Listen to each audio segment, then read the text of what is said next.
I believe that the environmental issues that are posed when we are factoring in like the progression of society and how we progress technology and how we implement it into our environment is a really prominent, and honestly I feel like it should be a more talked about issue when we're addressing um like the importance of technology, because I feel like at the same time as we progress, like we should strive to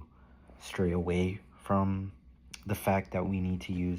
so much fossil fuels or create so many damaging chemicals and release them into our environment. um, I just feel like over the past few years especially, it's become really evident how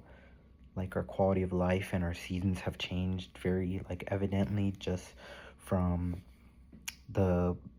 waste and the like CO2 and stuff that we've released just in this short time. um I believe this is a really multi-layered sort of problem, and it can't just be solved through option A or option B. I feel like a lot of regulatory standards have to come in before we can even move towards fixing a lot of the environmental issues that we have created in our society. I just feel like inherently, society is going to have a lot of uh, negative impacts on the environment just due to the nature of commercialism and how the creation of some of the tech that we're making just inherently will need chemicals or resources from the environment that will just like that will damage it. I feel like at the end of the day, we can't really erase all um damaging substances and stuff, but I feel like there should be way more measures. I feel like sure the regulations are a very um rough topic to speak on just because there's so many factors, but I honestly believe that in some aspects regulation can serve to actually advance our technology. Like, for example,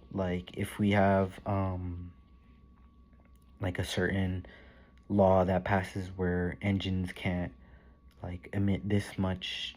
percent of CO2 or whatever, that'll just force um, car engineers and manufacturers to strive to have a better performing engine, as a better performing engine not only will fit the criteria of um, the laws, but it could also minimize the um, costs of certain engines, just because if you make it so and so much efficient, you can find little bits and pieces to swipe away and use in other facets. And I feel like maybe the car wasn't the best example, but I think especially for um so I'm in plastics, so we've been talking about how some of the plastics, um they have to um they're looking to find new ways of how to make it more sustainable for the environment. And so what some manufacturers are doing is they're actually tweaking the weight to tensile strength within a lot of plastic products and a lot of plastic mixtures. And so um like just inherently stuff like that will push innovation towards having something more sustainable. I think a lot of in a lot of ways it could help just help us physically. I think the advent of a lot of pesticides and GMOs and stuff going into our animals just like will are going to like reveal health issues in the further years as our generations grow up and are fed like chemicals like that. I just feel like a lot of pressing health issues will arise from stuff like that just because a lot of companies and manufacturers are looking to maximize profits. And so, and just like the bit about the like deforestation of the tropical um like forests, I just thought it's kind of crazy how we estimate that 50,000 species like end up dying or become like endangered because of that. I feel like it's easy for us to say like, oh well, that doesn't affect us, but like um at the end of the day, those actions will have like very dire consequences to what we view as our normal life, because like as it said in the textbook, those a lot of birds tend to migrate towards tropical forests and like tend to like live there in the winter months, and they come back and they take care of our rodents. Imagine if for whatever reason we take away um so much land, so much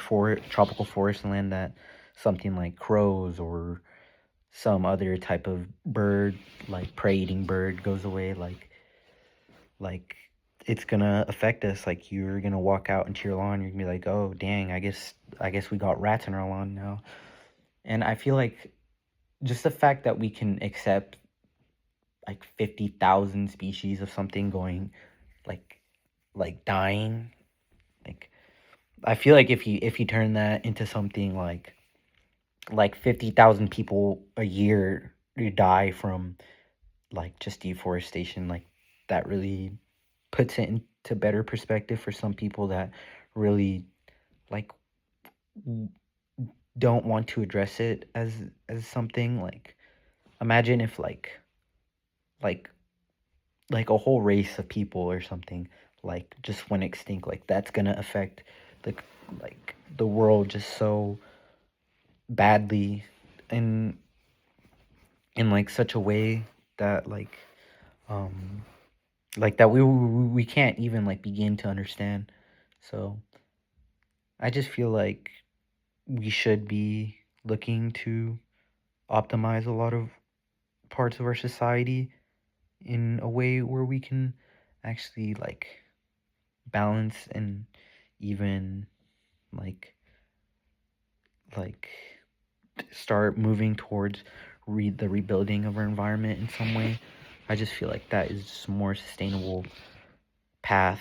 for us, as like in the coming years, we're not going to know what our generations are going to look like, how their like quality of life is going to look like. And you know it's pretty shocking, just the amount of stuff that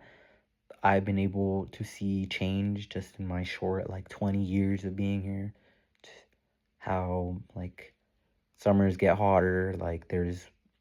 like less snow than there was, there's even less rain. And the fact that there's like I've seen like articles and videos of how like Antarctica is literally growing like plants out there. I just think that's a really shocking like